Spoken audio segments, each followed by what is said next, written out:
പുതിയ പാർട്ടി രൂപീകരിക്കാനുള്ള തിരക്കിട്ട ഒരു ഓട്ടത്തിലാണ് നമ്മുടെ പി വി അൻവർ MLA. നീക്കങ്ങൾ തകൃതിയായിട്ട് അങ്ങനെ നടക്കുകയാണ്. അതിനിടയിൽ കണ്ണൂരിലെ പ്രമുഖ നേതാവ് തൻ്റെ കൂടെ ഉണ്ടാകുമെന്ന് അൻവർ കാച്ചി. പാർട്ടി രൂപീകരണത്തിൻ്റെ മുന്നോടിയായി നടക്കുന്ന ഒരുക്കങ്ങൾ എന്തെല്ലാമാണ് നമുക്ക് നോക്കാം. അഫ്സൽ തയ്യാറാക്കിയ വാൽക്കഷണം. എന്തോന്ന് കുത്തി ഒരു കടന്നൽ കൂട് ഉണ്ടായിരുന്നു ഇവിടെ. കുത്തും തിരിഞ്ഞു നിന്ന് കുത്തുന്ന ഒരു പണി. കുത്തും അല്ല നിങ്ങള് കുത്തുന്നറിയാ, ആ കുത്ത് അമ്മക്കല്ലല്ലോ. കുത്തുന്നത് ന്യായത്തിന് വേണ്ടിയാവണം. ആരെങ്കിലും ഉണ്ടോ അവിടെ കുത്തു വാങ്ങാൻ താല്പര്യമല്ലോ? ഞാൻ തയ്യാറായിട്ടല്ലേ ഇരിക്കുന്നത്. അൻവർക്ക് ആ മൂപ്പരെ കുത്തുന്നുണ്ടോ? മൂപ്പര അവിടെ റെഡി ആയി ഇരിക്കുകയാണ്. ഞാൻ ആഗ്രഹിക്കുന്നതാണ്. അപ്പൊ കുത്താൻ പോകുമ്പോ ആൾക്കാരെ കൂട്ടിയിട്ട് പോയിക്കോളി.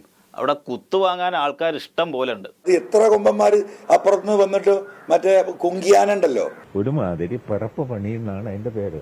ഒരു 10-15 കുങ്കിയാനപ്പ റെഡി ഉണ്ടല്ലോ എന്നെ കുത്താൻ.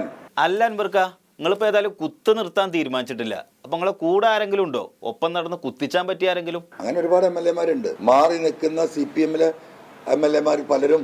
അല്ല അതിപ്പോ ആരാ ഈ മാറി നിക്കണോല്? ഇനിയിപ്പൊ ജലീല് പറഞ്ഞ മാതിരി ആവോ? കണ്ണൂരിൽ നിന്നുള്ള ഏറ്റവും വലിയ പ്രബലനായ ഒരു നേതാവ്. അല്ല ഈ കണ്ണൂരിൽ നിന്ന് പറയുമ്പോ പാർട്ടിക്കാരാ? CPM leader. പാർട്ടിയിൽ അടിസ്ഥാന അംഗത്വമുണ്ടോ? മനസ്സിലായില്ലേ? പാർട്ടി മെമ്പർഷിപ്പ് ഉള്ളവരാണോന്ന്. പാർട്ടി സ്ഥാനങ്ങളൊക്കെ വഹിക്കുന്ന ആൾ തന്നെ. അല്ല ഈ സ്ഥാനങ്ങൾ വഹിക്കണോല് എന്ന് പറയുമ്പോ ഇപ്പോ ജയരാജൻ സഖാവാണോ? ഇനി നീ എങ്ങാനും വെറുതെ ആവശ്യമില്ലാത്ത ആൾക്കാരെ സാധുക്കളെ പേരുണ്ട്. ആ സാധു ഇല്ലെങ്കിൽ തന്നെ ആരോ എന്റെ കൂടെ എന്ന് പറഞ്ഞിട്ട് വെറുതെ ഇടങ്ങാറായി. അല്ല അതെന്താ നിങ്ങൾക്ക് മൂപ്പരോടൊരു സ്നേഹം? എനിക്ക് എന്നെ കുറെ തെറി വിളിക്കേണ്ടി വന്നു എന്റെ കൂടെ അല്ല എന്നാക്കാൻ വേണ്ടി. ഞാൻ ആ സാധുവിനെ വിളിച്ചിട്ട് പോലും ഇല്ല. അല്ല മൂപ്പരല്ലെങ്കിൽ ഇപ്പോ ഈ അടുത്ത് സ്ഥാനം പോയോരാരെങ്കിലും ആണോ?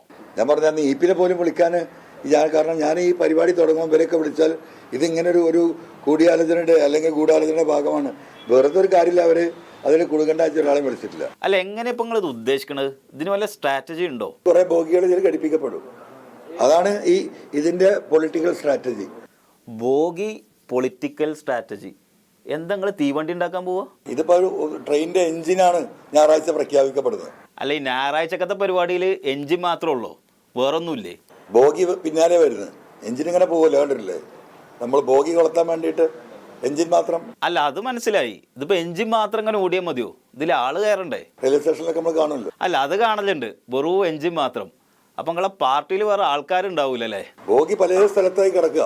ഈ എഞ്ചിൻ ഇങ്ങനെ പോയി ഇവിടുന്ന് ഒന്ന് കൊളത്തും, പിന്നെ അങ്ങനെ പോകും. അല്ല അങ്ങനെ പോയിട്ട് ഇപ്പോ ജപ്പാനിക്കെത്തോ അതോ ആഫ്രിക്കക്കോ? അവിടെ നിന്ന് കൊളത്തും. അല്ല അവിടുന്ന് എന്ന് പറയുമ്പോ കോട്ടയം ഭാഗത്ത് നിന്ന് ആരെങ്കിലും ഉണ്ടോ? ജോസ് കെ മാണിയോട് പോയി നിങ്ങൾ ചോദിച്ചു നോക്കൂ, ചിലപ്പോൾ അദ്ദേഹം പറയും. അല്ല ഈ ജോസ് കെ മാണി ഇപ്പൊ എന്തിനാ നിങ്ങളെ ട്രെയിനിൽ കയറണേ? മനുഷ്യ വന്യജീവി ആക്രമണത്തിന്റെ കാര്യത്തിൽ സംസ്ഥാന ഗവൺമെന്റ് എടുത്ത നിലപാടുകളിൽ താങ്കൾ തൃപ്തനാണോ എന്നൊരു ചോദ്യം നിങ്ങൾ ഈ മലയോര കോൺഗ്രസിന്റെയും കൂടി നേതാവായ ബഹുമാനപ്പെട്ട മാണി സാറിന്റെ മകനോട് നിങ്ങളൊന്ന് ചോദിക്കും. അപ്പൊ ജോസ് കെ മാണി നമ്മളെ വണ്ടിയിൽ കയറും? അല്ല, അത് വരുന്ന കാര്യമില്ല. എനിക്ക് അങ്ങോട്ടും പോകലും ഇങ്ങോട്ടും വരാം.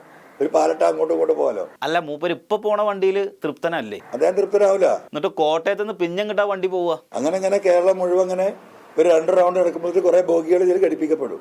ഒരുമാതിരി പറപ്പ് പണി എന്നാണ് അതിന്റെ പേര്. PV അൻവറിന്റെ ട്രെയിനിക്ക് പല സ്ഥലങ്ങളിൽ നിന്നും ബോഗി കൊണ്ടുവരാൻ മൂപ്പര് ശ്രമിക്കുന്നുണ്ട്. ഈ ട്രെയിനിൽ കയറാൻ ഏതൊക്കെ സ്റ്റേഷനിലാണ് ആരൊക്കെയാണ് കാത്തു നിൽക്കുന്നതെന്ന് അറിയില്ല. പക്ഷേ ട്രെയിനിൽ തിരക്കുണ്ടാവോ ഇല്ലേന്ന് മഞ്ചേരിയത്തെ പരിപാടിയിൽ നമുക്ക് കാണാൻ പറ്റും.